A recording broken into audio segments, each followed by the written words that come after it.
here we are. Here is the newly renovated condo. Everything is brand new. Here's our view of Tagaytay, where it's very cold at the moment.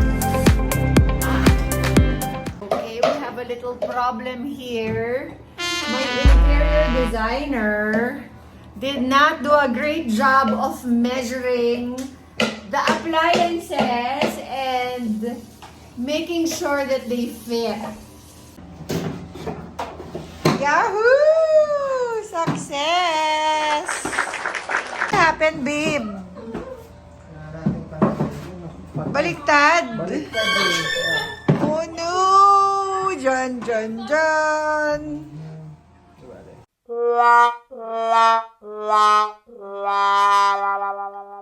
Thought we were done. Baliktad pala yung paggalagay ng drawers. Oh no! Tuklap session, ongoing. Kasi it's supposed to be one like this to pull it out, and then this one should be the solid. But instead, we put two solids in one drawer. One should have this, and then the other one solid.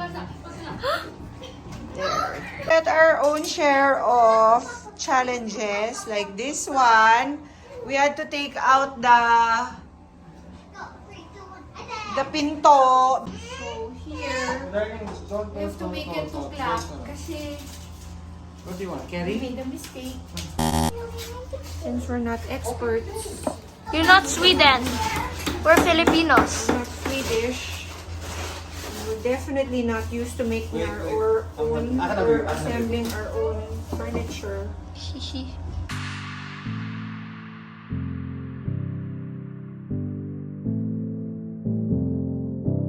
We made a chair! This is what you will love about IKEA stuff. The instructions are super detailed. Look. So it'll tell you what to do and what not to do. And then, just like Lego, they'll even give you a size guide for the screws that you will need. And it will supply you with a screwdriver that you will use. Just like that.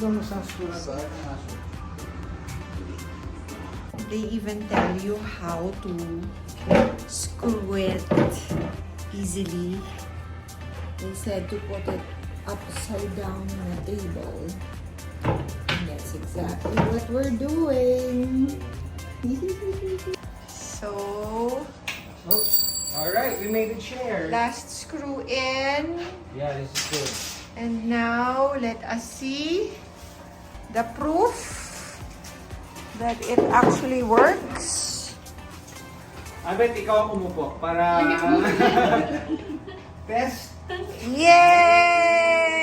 You made a chair!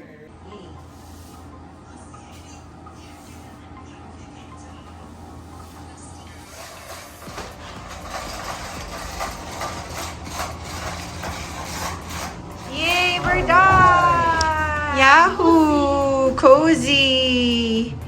And here's our little dining and kitchen. So, after 6 hours of setting up, it's all done! Thank you, guys!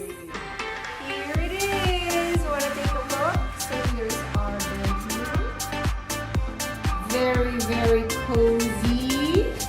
And here is our breakfast nook with my husband assembled furniture. And here is our Scandi kitchen with all the amenities. Show them. We have a fridge over here. And then we have a stove. And we have a microwave. Yeah, we have everything you need, like cups and glasses and plates and bowls And me. and a kettle. And if you need utensils, da-da-da-da, there's a nifty little drawer with the utensils. Oh, ganda, right? Check it out. Good job. And this table unfolds so that it becomes extra long and good for four. Yay! And here we have the bathroom.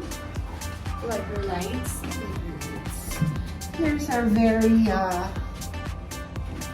nice bathroom. Nice enough, right? Yay! And they're nice towels.